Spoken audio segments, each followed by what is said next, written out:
Good evening, everyone. We're at my place tonight doing up some cuttings, some hardwood cuttings, some perennial cuttings. Hardwood meaning they've got a bit of bark and they're definitely hard. Where's one? This is what I mean by a hardwood cutting. You can see, where's the camera? You can see this is a bottle brush cutting. These are all bottle brushes. You can see the barks growing. Wow! Camera, where are you? There you are. So that's a nice hardwood cutting, and perennial means long-lived, 3 years or more. So we're coming into winter now, and all the deciduous plants have lost their leaves, and we're left with some really amazing evergreen, long-lived plants such as rosemary, sage, thyme, oregano and sage. You can do the soft parts, as I've got some sage here. You can see there's no bark on that. It's not hard, it's totally floppy. So there are a few softwoods in late autumn or winter that you can work with, but mostly the hardwoods. So the reason I do these in winter is because I have a way higher success rate doing these type of cuttings in winter, and you can't do annuals at this time of year because they're all dead. So what I do is I peel as many leaves as I can get away with off, and I'm not gentle with the bottom part because exposing the wound to the soil will help the plant to take in water since there's no longer roots, and also the soil and water touching the wounded bit here will trigger the roots to grow. So these little bits that the leaves come off of are called nodes, and the camera's a bit fuzzy, but that's where the roots are going to come from. So we just do that. We take as many leaves as we can get away with, but not all, because the plant can't take food up because there's no roots anymore, so the plant can only get its food from the sunlight.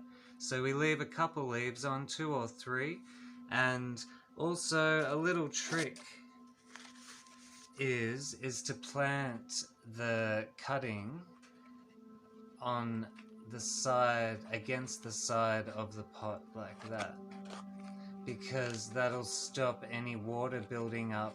It's the part of the pot where the water flows the freest, but try it everywhere. I usually do 5 or 6 cuttings to one pot, as you can see, 1 in the middle and 4 around the outside. So I just do that.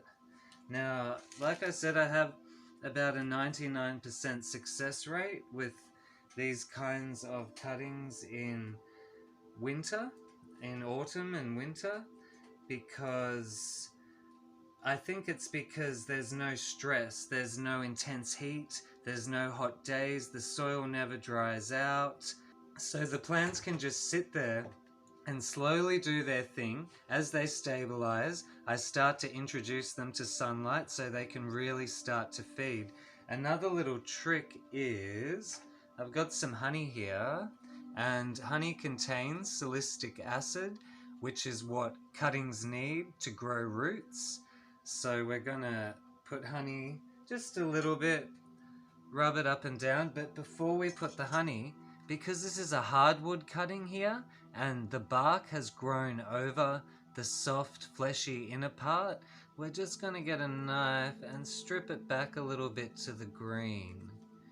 So, sorry about my camera, but if you can see, I've stripped a bit, I've wounded it, the green's exposed. Now honey, it will feed on the salicylic acid, which is really good since it can't feed from roots at the moment, and also honey is antibacterial, so that will stop any rot or any yucky situations occurring. And then what I do with the honey weeks afterwards, maybe every 3 weeks, I'll mix just a little bit of honey with water and mix it up really good and then feed it to the cuttings. And that's a way just to clean the soil if there's any nasties taking over, a way to get the salicylic acid that the plants need. But you don't really need honey. That's really taking it to the extreme. I like to do it, but I don't always do it, so you really don't need to. And also you can make like teas out of willow bark that's full of salicylic acid, anything with salicylic acid. I sometimes put a tiny bit of turmeric in the water, not every time, maybe every 3 weeks, because that's really good at killing any nasties that will harm the plant while it's trying to re-establish itself.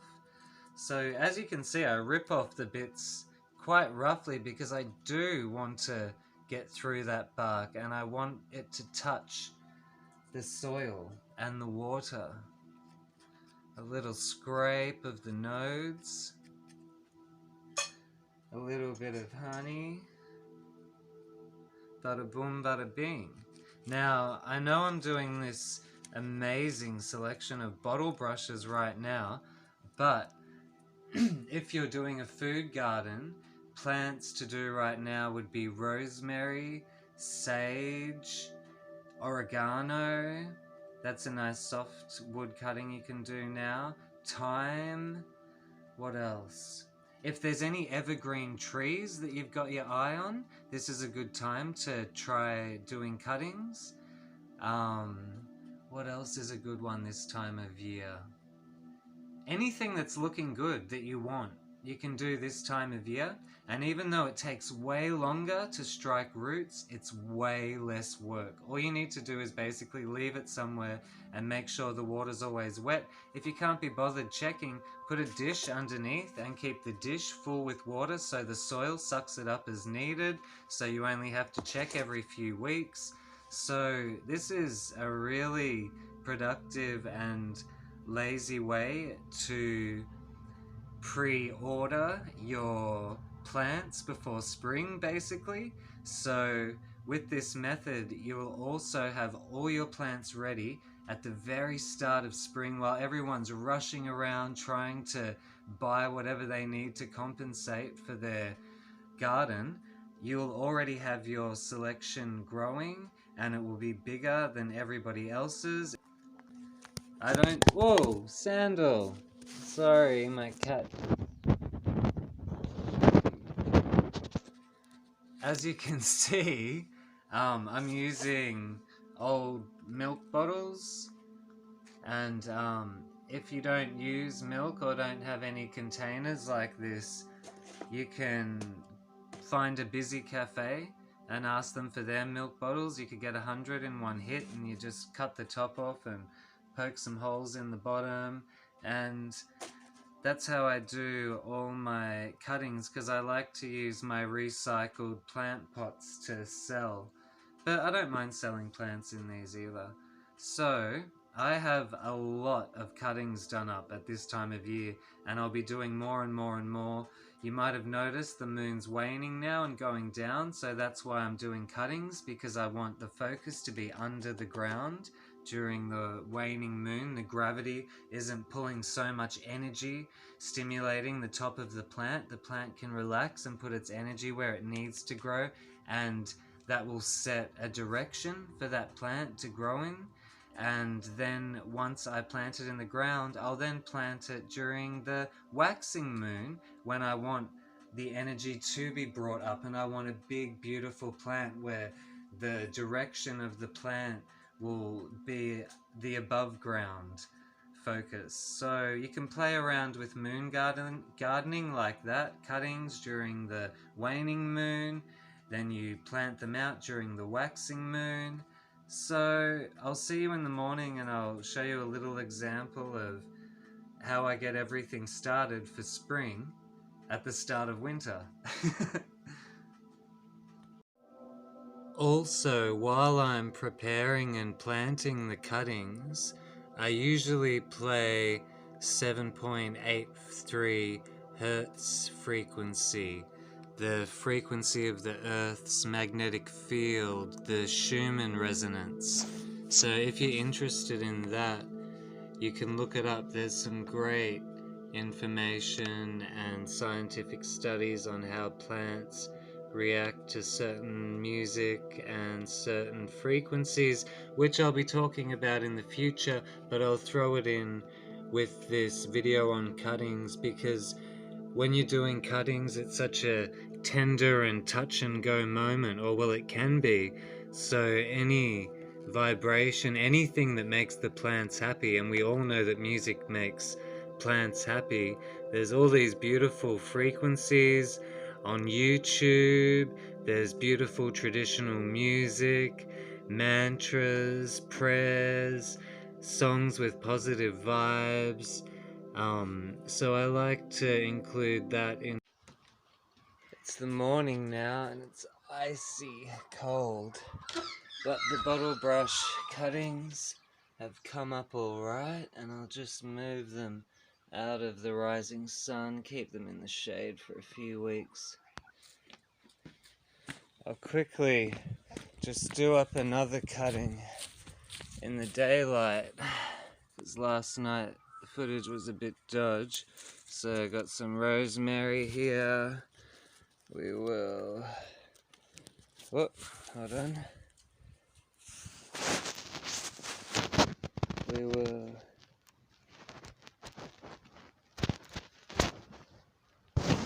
so I've stripped back most of the leaves as we discussed, and my winter cuttings are compiling over here in the bright shade.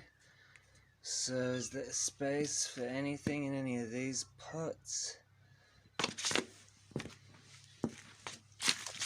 And as I mentioned before, I'll just shove it down the side, and that's next year's rosemary plant. We've got Chinese lanterns, Australian natives, purple sage, white sage, some nice decoratives, lavender, succulents, and I'll just keep doing this all winter, so I'm fully stocked for spring and summer.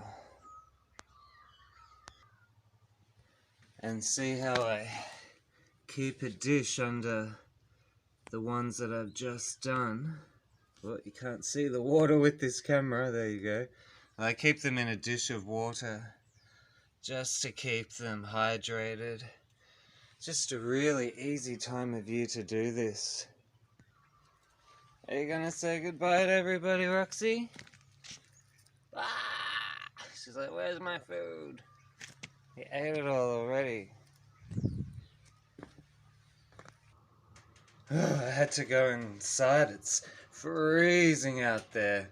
But I just wanted to mention before leaving, I have 2 mini-series as videos on YouTube. One is about how to have an amazing plant collection for free, and the other one is about how to make money off your garden.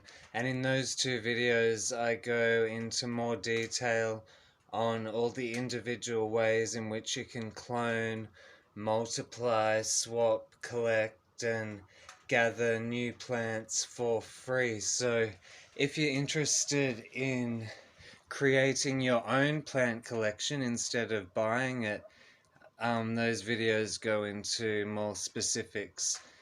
So yeah, see you next time.